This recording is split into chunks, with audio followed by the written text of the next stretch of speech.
Bueno, queridísimos hermanos, estamos aquí una vez más con ustedes, sintiéndonos bien contentos como siempre. También ya nos aproximamos al aniversario de esta iglesia, que va a ser el último día de este mes, por lo general es sábado. Vamos a cumplir 96 años. Las circunstancias del COVID pues no nos van a permitir hacer una celebración como quisiéramos. Vamos a preparar un evento virtual para que los hermanos que puedan participar así lo hagan. En la lección de hoy, que corresponde a la lectura aquí que nos trajo la hermana Nadelia en Filipenses capítulo 4, versículos 1 y 9. Esta lección se titula Características de un buen cristiano.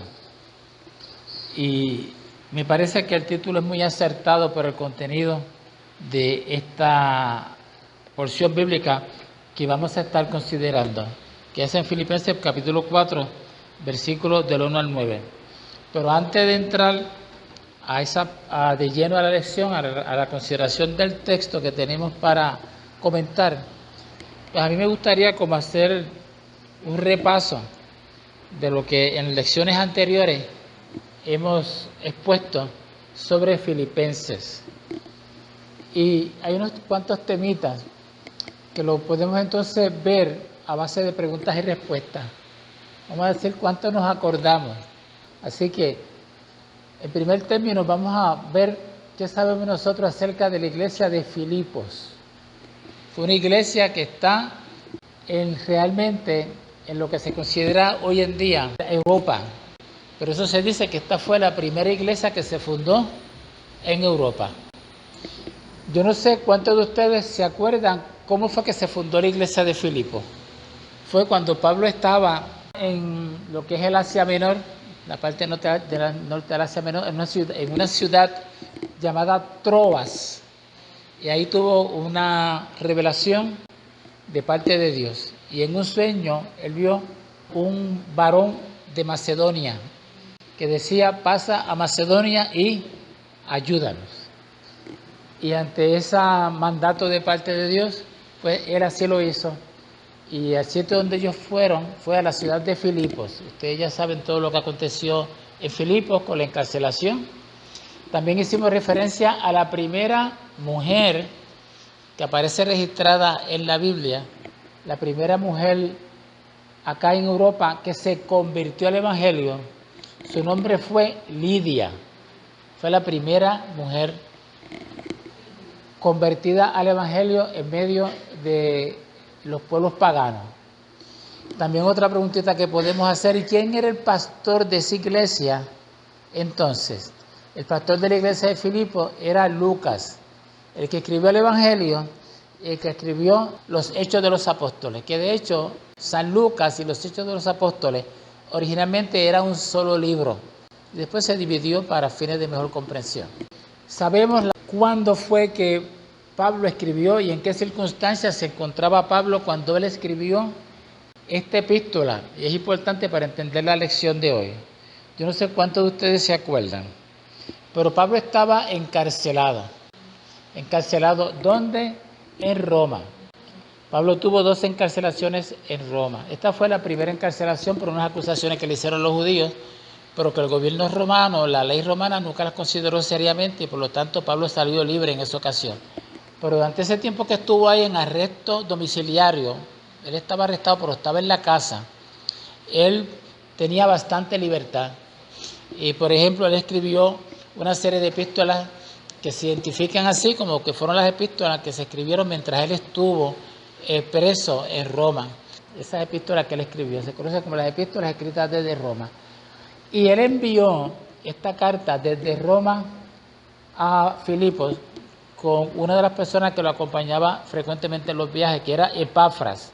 De las personas que más acompañaron a Pablo en sus viajes fueron Lucas, el mismo que era pastor en estos momentos en Filipos, el otro era Epafras y el otro era Timoteo. Así que vimos la relación de Pablo en su ministerio con las personas que estaban a su alrededor, que es un aspecto que nunca, a veces no se cubre con cierto detalle. Pues nosotros hemos visto a lo largo del estudio de estas epístolas cómo es que Pablo hace constantemente referencia a las personas que estaban a su lado. Fíjense todos los nombres que hemos aprendido. Mencionamos esto y menciona miembros de las iglesias. Y en la lección de hoy se mencionan 2 personas de esa iglesia, de unos nombres bien interesantes. A mí me ha dado mucho trabajo aprendérmelo, pero uno es Evodia, son 2 mujeres, y la otra es Síntique, Evodia y Síntique, Evodia y Síntique. Estas mujeres fueron personas que eran unas excelentes cristianas.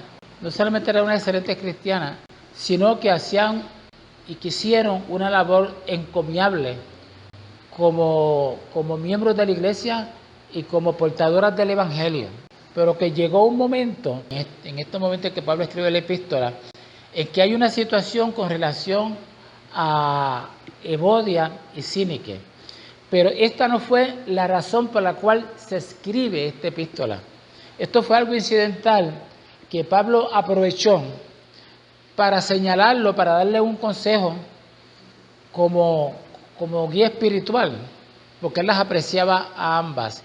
Y parece que ocurrieron unas pequeñas diferencias y él les dice, pues no hay razón que ustedes, 2 siervas del Señor, tengan estas diferencias. Así que buscan la reconciliación. Y esto es un mensaje que es también dirigido a nosotros en el día de hoy. Somos seres humanos. Dentro de la iglesia hay personas que tienen diferentes caracteres y diferentes personalidades. No todas las personas nos resultan tan simpáticas, ¿verdad? Eso es una realidad, no vamos a ser hipócritas en ese sentido. Pero hay una cosa que nos une y es la experiencia con Cristo, es el haber aceptado a Jesucristo como nuestro Salvador, y eso nos hace hermanos. Quiere decir que todo lo otro que esté bajo esa realidad que permea y es el fundamento de nuestra vida es algo con lo cual podemos bregar. Y si tenemos alguna dificultad en relacionarnos con un hermano, pues entonces debemos buscar la forma de atenuar esa diferencia y de podernos entender, respetarnos e incluso, si es posible, querernos en el Señor. Porque el Señor es uno solo, es el mismo, el Señor de él es mi Señor, su Padre es mi Padre, somos hermanos. Por lo tanto, los cristianos debemos hacer un esfuerzo máximo. Cuando hay una diferencia, esa diferencia eliminarla, echarla a un lado, y para eso contamos con la ayuda del Espíritu Santo. A veces creemos que las cosas no se pueden hacer. Miren, no es tan complicado. Es como todo en esta vida. Tiene que haber comunicación.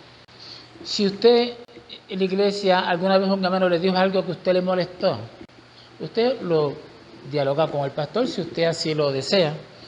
Pero si usted se siente cómodo con este otro hermano y puede decirle, hermano, yo me sentí un tanto mal por algo que usted dijo o hizo, y yo quiero que usted sepa que eso es así.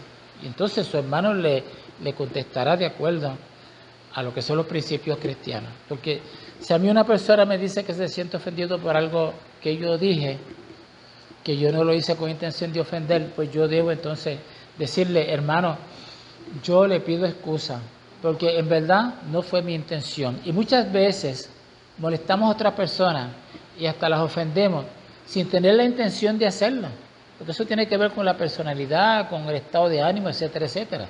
Así que reconociendo eso, no debemos tener ninguna dificultad ni ninguna duda en ir donde el hermano al cual tenemos alguna dificultad y sincerarnos. Ahora, puede ser que la situación se complique, ahí sería muy bueno la intervención del pastor. Pero yo creo que este título está excelente y lo tengo que reconocer. Fíjense que él le llama características de un buen cristiano. ¿Y qué cosa menciona ahí? Gentileza. Tenemos que tener gentileza, seguridad. Tenemos que tener seguridad en lo que creemos. Confianza, justicia, verdad, paz, pureza, amabilidad y honestidad.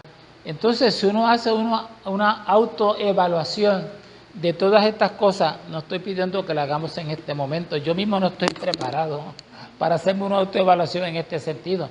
Es posible que uno tenga de esas características 1, 2, 3, 4, no las tenga todas. No somos sobrehumanos, somos simplemente seres humanos.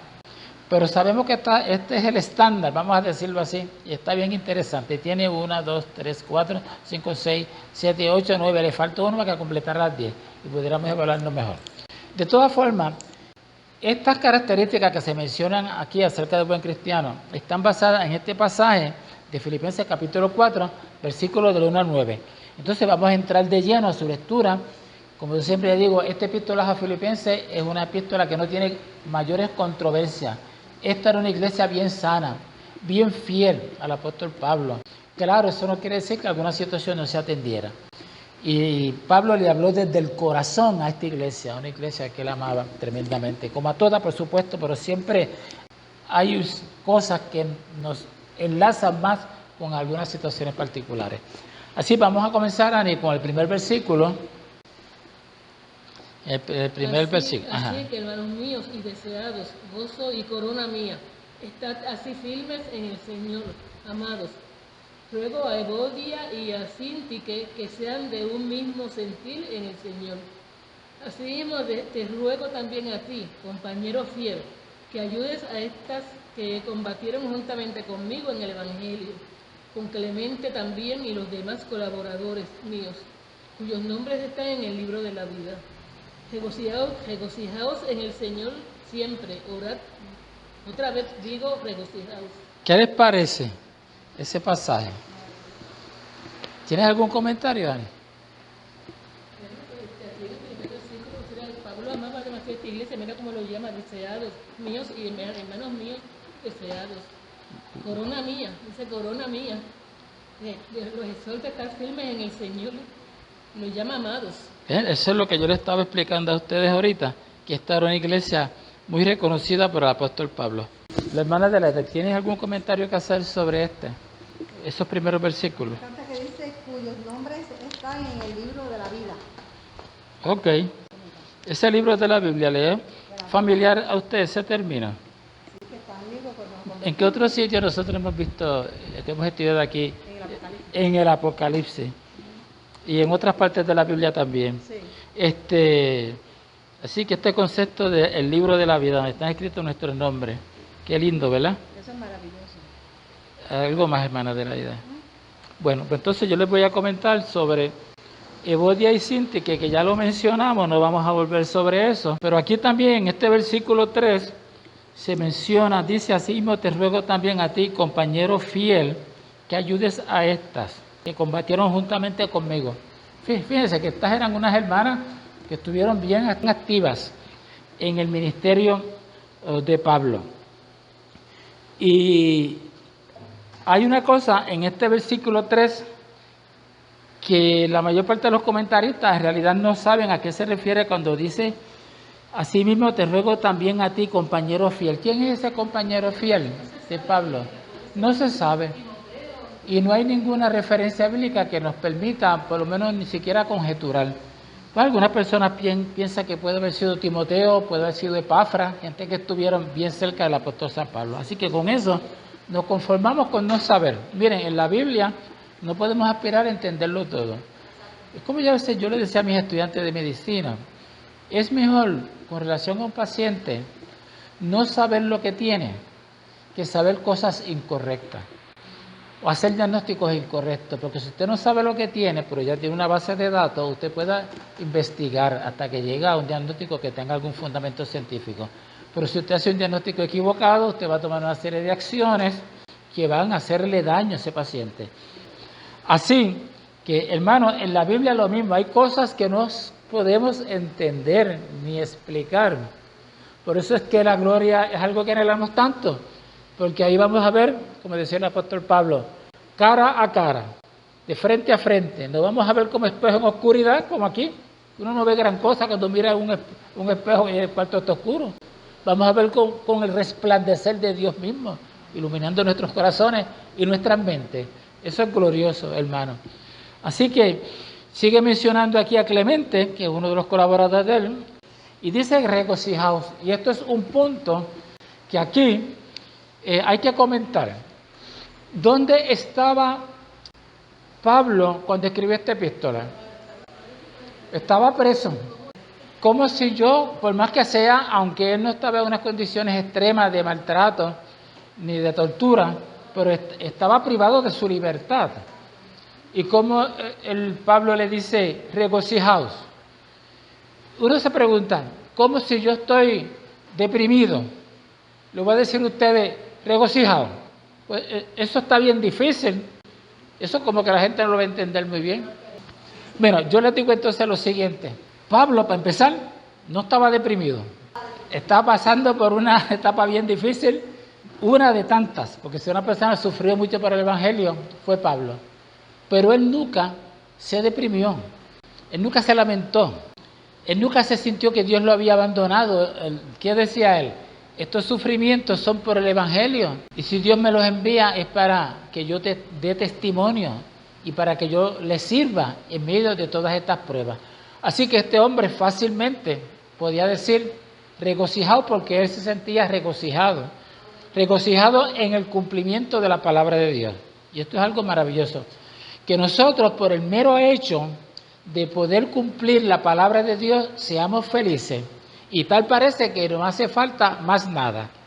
Nosotros somos del Señor, obedecemos, hacemos el máximo, pues somos felices. No hay más nada que buscar, no hay ninguna otra explicación que buscar. Y le podemos entonces decir a otro, combinarlo, regocijaos, alégrate, sé feliz, no les regales un día a la angustia, no les regales un día de tu vida a la tristeza. Ese tiempito que tenemos aquí, tenemos una fórmula maravillosa aquí, de regocijarnos. Fíjense que a veces nos quejamos tan corta que es la vida, pues más corta se hace si dedicamos tiempo de nuestra vida a la amargura y a la tristeza.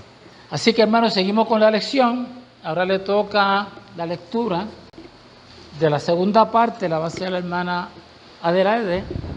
Vuestra gentileza sea conocida de todos los hombres. El Señor está cerca. Por nada estéis afanosos, sino sean conocidas vuestras peticiones delante de Dios en toda oración y ruego, con acción de gracias.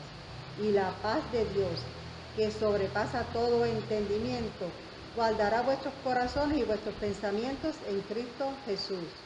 Por lo demás, hermanos, todo lo que es verdadero, todo lo honesto, todo lo justo, todo lo puro, todo lo amable, todo lo que es de buen nombre, si hay virtud alguna y si algo digno de alabanza, en esto pensar. Lo que aprendisteis y recibisteis y oísteis y visteis en mí, esto haced, y el Dios de paz estará con vosotros. Hermana Adelaide, ¿algún comentario? Me encanta el 7 que dice, y la paz de Dios que sobrepasa todo entendimiento guardará vuestros corazones y vuestros pensamientos en Cristo Jesús. Cuando todos los estamos en Cristo Jesús, pues Él nos guarda de todo.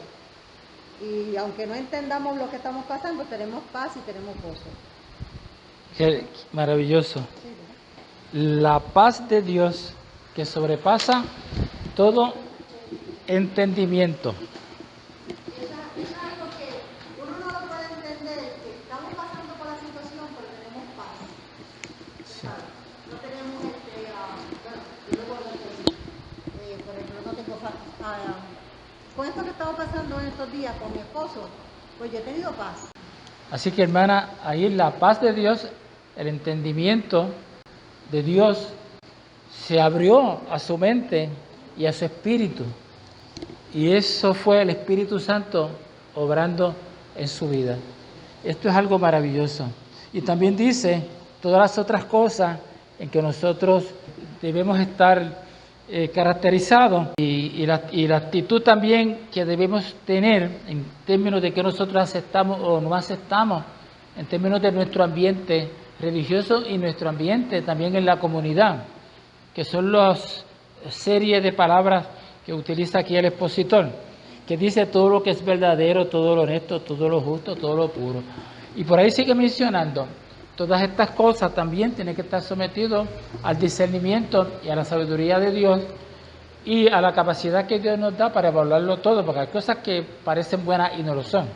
Pero lo que nosotros entendamos que es bueno, pues es bueno. O sea, yo siempre me he resistido grandemente a criticar a un hermano o a una iglesia porque tenga tales o cuales prácticas o cuáles estilos de adoración. Yo creo que si lo que la persona hace está conforme con la palabra de Dios, si la persona se siente regocijada y construida espiritualmente, pues eso cae dentro de la categoría de lo que es honesto, de lo que es justo, de lo que es puro.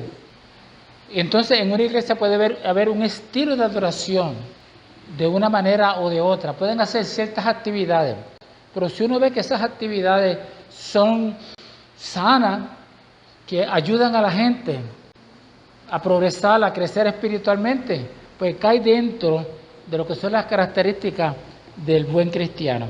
Incluso aquí se menciona lo que es nuestro modo de ser, como dicen en inglés, el demeanor, cómo uno es.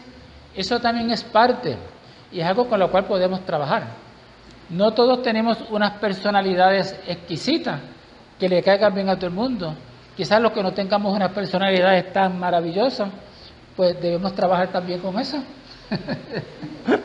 Tratar de ser lo más conforme posible al corazón de Dios, que básicamente es lo que se plantea aquí cuando se menciona esta serie de características. Así que termina el versículo 17, esta porción que estamos estudiando, el versículo 9, lo que aprendisteis y recibisteis y oísteis y viste en mí. Fíjense que Pablo siempre se pone, por ejemplo, y uno dice, qué poco modesto. No es que no sea poco modesto, no es que sea poco modesto, es que usted se examina. Fíjense que hablamos del examen. Este examencito que hablamos aquí de aplicándonos a nosotros mismos, yo estoy seguro que Pablo se le aplicaba a sí mismo. Y si sacó 100%, pues se ponía, por ejemplo. Y si usted se hace su examen y usted se encuentra 100%, no debe tener falsa modestia. Tú eres un padre, eres un hermano, y no tienes que estarle diciendo a la gente, mírame, y es lo que yo digo, sino que la gente te van a mirar y van a recibir el mensaje de lo que tú eres, no tanto lo que tú dices. En este caso particular, Pablo lo dice, ¿por qué? Porque él está escribiendo una carta y él sabía que nadie, absolutamente nadie, podía rebatirlo, porque de Pablo podrían decir una u otra cosa, pero del testimonio de él, nada. Así que él decía, aquí estoy yo, una carta abierta. Y así termina esta porción, que dice, lo que aprendiste y recibiste, oíste y viste en mí. En una ocasión, incluso dijo, sed imitadores de mí, así como yo de Cristo. El Dios de paz estará con vosotros. Y esta es la bendición para nosotros aquí. Pues en este día, 17 de octubre de 2021, en medio de la pandemia, en medio de todo lo que estamos pasando, la paz de Dios estará con nosotros. Dios los bendiga.